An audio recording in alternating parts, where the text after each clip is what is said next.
sur la chaîne YouTube Sophie Héroux, générateur de possibles. Aujourd'hui, j'ai l'immense plaisir d'interviewer une nouvelle fois Anne Mottet. Anne, bonjour. Bonjour Sophie.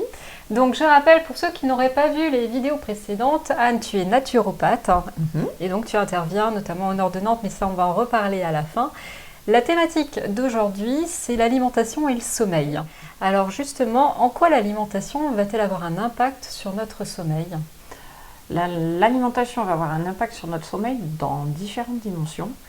Elle peut en impacter le déroulement, elle peut aussi en impacter les impacts physiques, physiologiques, et elle a tout simplement un rôle important sur comment on dort parce qu'elle nous apporte des éléments qui sont nécessaires à dormir. Est-ce que tu peux aller un peu plus loin justement dans les explications ? Donc tu expliques que le premier cas, ça va intervenir dans la digestion. Alors dans quelle mesure justement ? En fait, si tu veux, normalement quand on dort, pour bien dormir, le sommeil, avant même d'impacter la digestion, il se déroule en plusieurs cycles.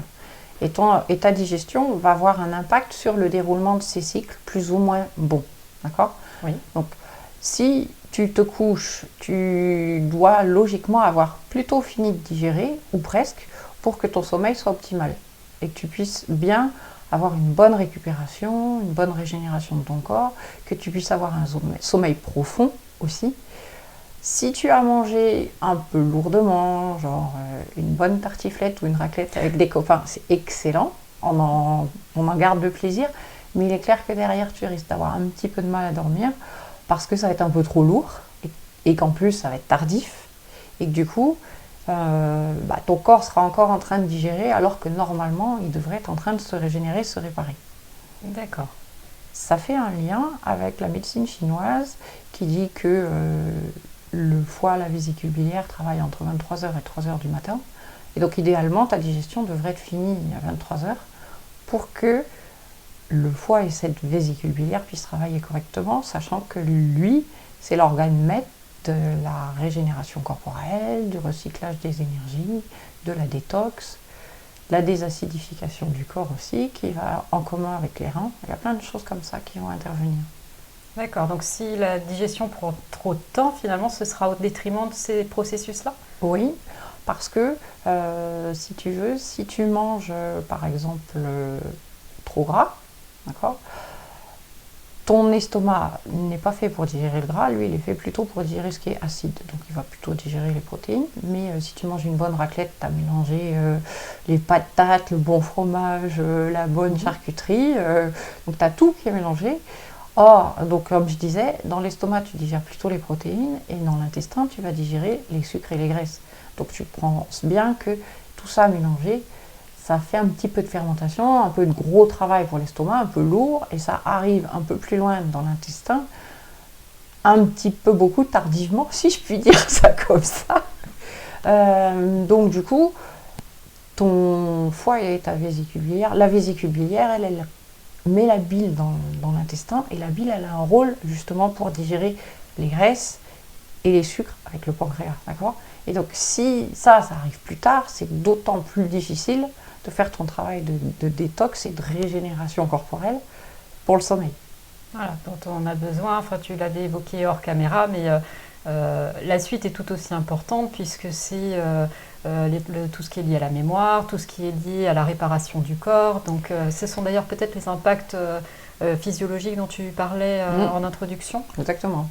Alors, quand on dort, pendant le sommeil profond notamment, on a effectivement le nettoyage de la mémoire de la journée, on a la régénération cellulaire, on a aussi la cicatrisation, l'hormone de croissance qui est libérée, et si tu dors moins, forcément tu as moins d'hormones de croissance. Or, cette hormone de croissance, même pour les personnes âgées, elle a notamment un rôle justement, pas que pour faire grandir, mais pour cicatriser et réparer.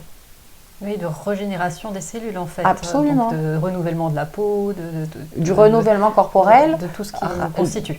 Qui dort dit, on dit quelque part, mais plus tu dors mieux, moins ton corps vieillit aussi.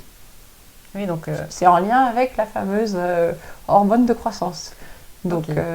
Les personnes qui dorment moins s'usent le corps plus vite. D'accord, donc là vous avez la recette de l'immortalité.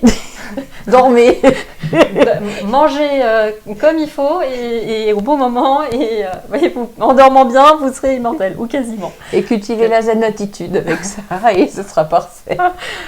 Alors, il y a des aliments qui nous font dormir mais qui en fait sont des faux amis. Est-ce que tu peux en parler et puis nous expliquer finalement en quoi ce sont des faux amis? Alors j'ai un tout petit peu évoqué tout à l'heure avec le fait de manger trop lourd, d'accord, un peu trop gras ou un peu trop sucré ou de l'alcool, donc le gras, le sucre, l'alcool. Oui, si on boit un verre de vin, ça nous détend, d'accord. Donc ça nous facilite le fait d'être déstressé, mais que ce soit le vin qui nous facilite ce côté déstressant comme le sucre, ça empêche le foie de faire son travail un peu plus loin. Si tu veux les faux amis, tu as notamment l'alcool qui va nous aider à nous détendre. Donc quelqu'un qui est un peu trop bu, il va s'endormir, il va effectivement ronfler. Effectivement, il s'endort assez vite. Mais par contre, ce qu'on a oublié, c'est que le ronflement, c'est pas un sommeil profond, c'est pas un sommeil réparateur. Or, c'est pendant ce sommeil profond, justement, que le sommeil paradoxal, comme on appelle plus techniquement, que justement se fait la régénération cellulaire. Et à ce moment-là, avec l'alcool, tu en as moins du sommeil paradoxal. Donc forcément, oui, tu t'endors, tu es assommé, mais tu ne te régénères pas. Donc finalement, c'est un sommeil qui ne nous permet pas d'être en forme, mais qui au contraire continue à nous maintenir dans un état de fatigue. Oui. Et puis aussi, si tu as trop de sucre, en fait, le corps, notamment le foie, va devoir travailler la gestion du sucre, le glycogène, etc. Et il ne va pas pouvoir faire la détox corporelle correcte.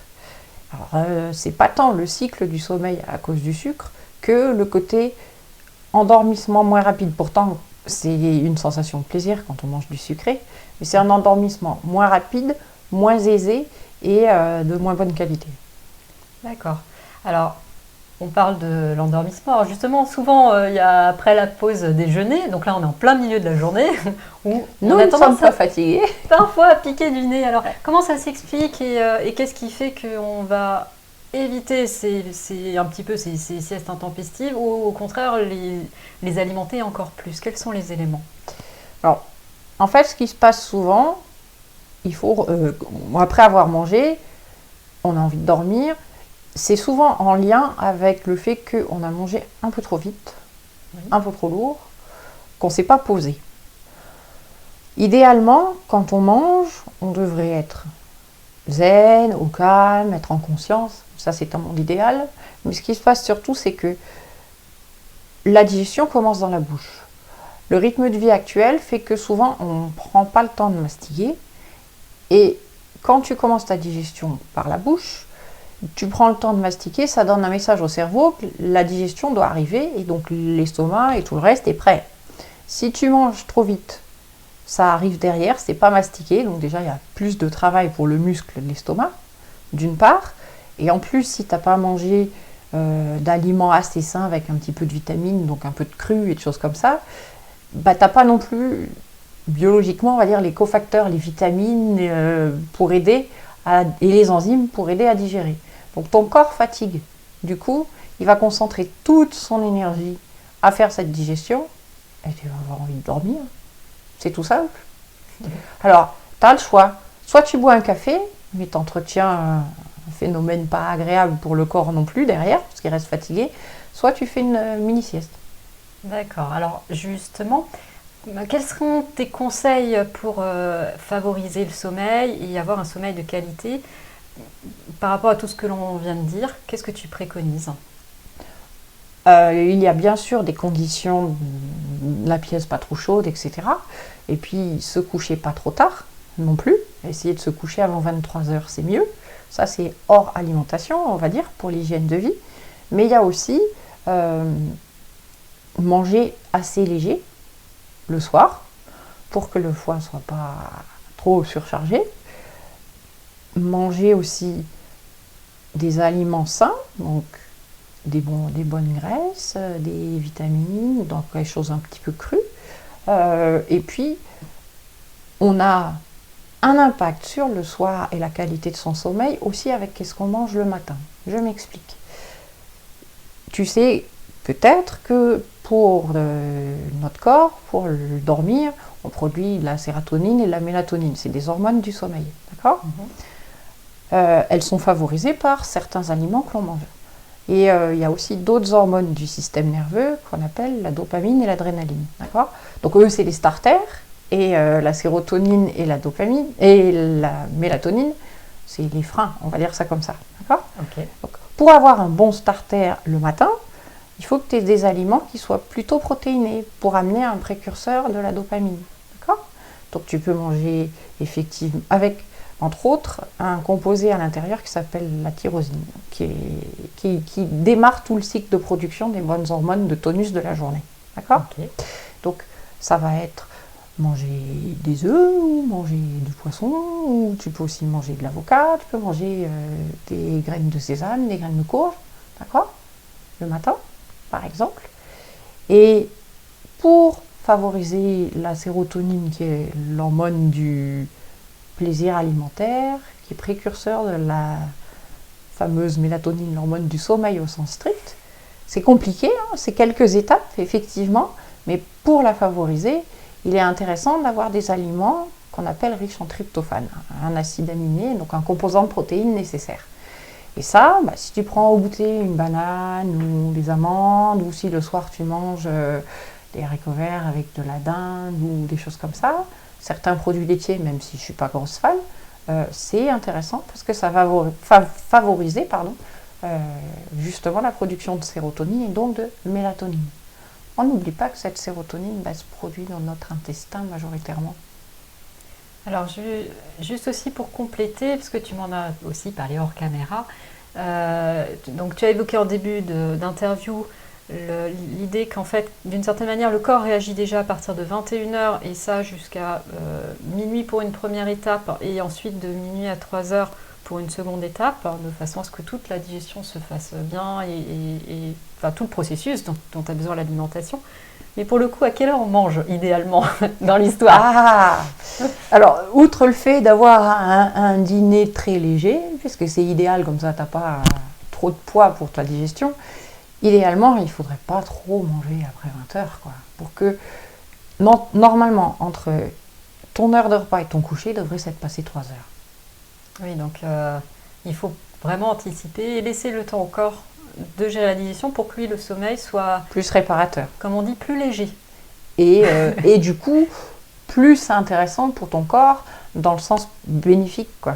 Pour que toutes les réactions corporelles qui se font la nuit, on régénère notre corps, on se nettoie, les reins fonctionnent aussi, on se désacidifie, je disais. Pour que ça se fasse bien, il faut que ton repas il soit assez tôt. Si tu manges à 23h et que tu te couches à minuit, t'es mal barré. Bon, écoute, hein, vous avez donc la formule de, comment on appelle ça, la de jouvence. Oui, en synthèse, allez, mangez avant 19h et couchez-vous avant minuit. Bon, écoute, moi, ça me va tout bien. Pour les gens qui ont envie d'en savoir plus sur la naturopathie, qui veulent te contacter, où est-ce qu'ils peuvent te retrouver ? Alors, je suis avec 2 cabinets au nord de Nantes, à Nord et à Sucy-sur-Être.